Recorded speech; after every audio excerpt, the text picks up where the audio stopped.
How safe is your internet? How safe are you on the internet? I need you to be very careful about when you're communicating or talking to people on the World Wide Web or the internet. Today's lesson is about internet safety. It's something that can be very, very serious and could be dangerous. So just some things to help you. Maybe you are very excited that you can speak English to other people on Skype. I think it's great. I think it's really fantastic that you will be able to communicate with someone around the world in English for free and practice your English and practice your conversation. Modern technology can be really, really wonderful, but it can also be very dangerous. So, I'm here to give you some helpful hints and tips about internet safety. As I've written on the board, Skype is a really, really great way to talk to people. You can choose to have a video conversation with them, or you can just chat, or you can type things. So it's your choice what you want to do with that. Another social media that we have is something called Facebook.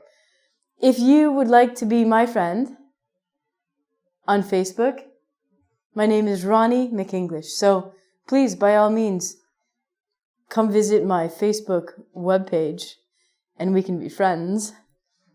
If not in real life, virtual. Rule number 1. When you are on Skype or on Facebook, never give the person your personal information. This includes your home or even your work address. You have no idea what the person on the other end of the computer is thinking about you. You might think, oh, I'm not going to give them my home address, but they could meet me at work. Don't do it. If you're going to meet someone that you've met on the internet, you have to meet in a public place. Never let them know your home address or your work address. Never let them know your family information. Now, by family information, I really mean your last name, your mother's name, your father's name, your brothers and sisters' names, where they work, how many dogs you have. This is information that people can use to manipulate you or to make you think that they are really interested in you and they care about you. So, my real last name is not McEnglish. Okay? I am never going to tell anyone my real last name. Why? Because it's too much information on the computer. Someone could very easily find my last name, find my name in the phone book, and have my phone number, which, by the way, is 387-572-3876. Call me. Yeah. Your family information, your last name, don't give it to people. If they ask you, make up a fake last name, like McEnglish. Don't use mine, though. Never, ever, ever meet someone alone. Now, this is more for a marketplace website. As an example, in Canada and America, we have something called Craigslist or Kijiji. I don't know what this means. It's just a funny word. Now, we call these marketplace websites because you can buy or you can sell things on these websites. You could also do something like rent an apartment. So, the danger with these websites is that, let's say that I am selling you a phone, a beautiful phone. I want you to buy my phone. So I tell you, this phone, it's brand new. It is $300. Oh, I'm very excited. I will meet you at a coffee shop and you can buy my phone. Do you trust me? You shouldn't. What happens if you go to the coffee shop alone? You meet me. I give you my phone. You give me $300. Maybe the phone doesn't work. I'm gone, and so is your $300. Also, this is a real life story. A man put his truck for sale on either Craigslist or Kijiji. I don't know which site it was. So he put his truck for sale. A man came and said, I'd like to buy your truck.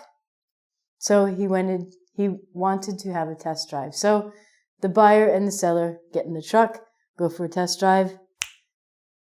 The guy's missing. They find his body, which means he's dead, about a week later in a farm. So it's very, very important that when you are meeting someone to buy something or to sell something or to rent an apartment, that you do not go alone. Now, I don't think that everyone on these websites wants to kill you. But don't be naive. Don't be stupid. Go with your friend. It's not going to kill you if you go with your friend. If you go alone, they just might kill you. Please be careful. Don't meet the person alone. Sometimes I hear people say, I'm going to meet my friend I met on the internet. Okay. How do you know this person? We talk on Skype. Okay. How long have you known this person? Couple months. Couple months. Okay, good. Is it a man or a woman? It's a man. Okay.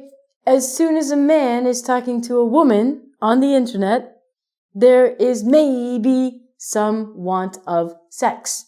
Yes, yes, yes. I do not care how old or how rich you think this man is. I've had people say to me, no, Ronnie, he's a grandfather. He's 50 or 40. Guess what, ladies and gentlemen? Someone who's 50 or 40 or 50 or 60 or 70 or 80 or 90 or 100 can still rape you. There's this thing called Viagra. I don't care how old the person is. Do not meet them by yourself. Always bring your friend. Bring a guy. That's even worse for the person. Again, I'm not telling you that everyone on the internet wants to rape you, but you have to be careful. This also works for boys. Guys, you think, I'm going to meet a new friend today. How do you know that this new friend is not gay?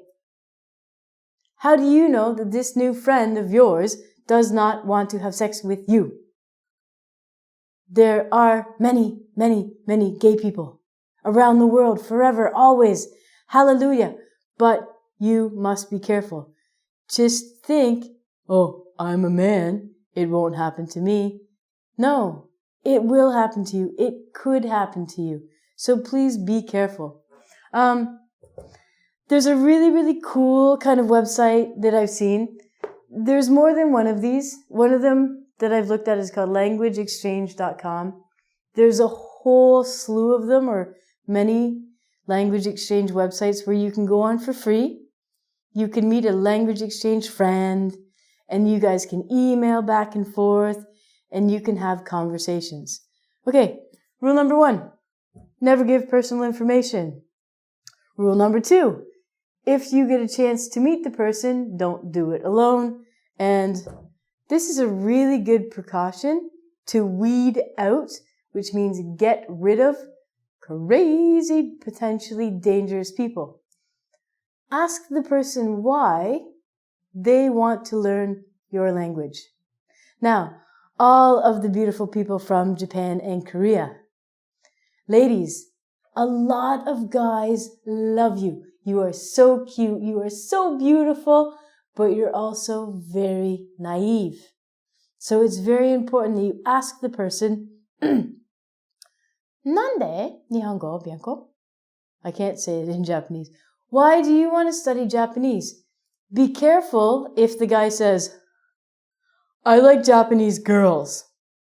That means I want to have sex with a Japanese girl.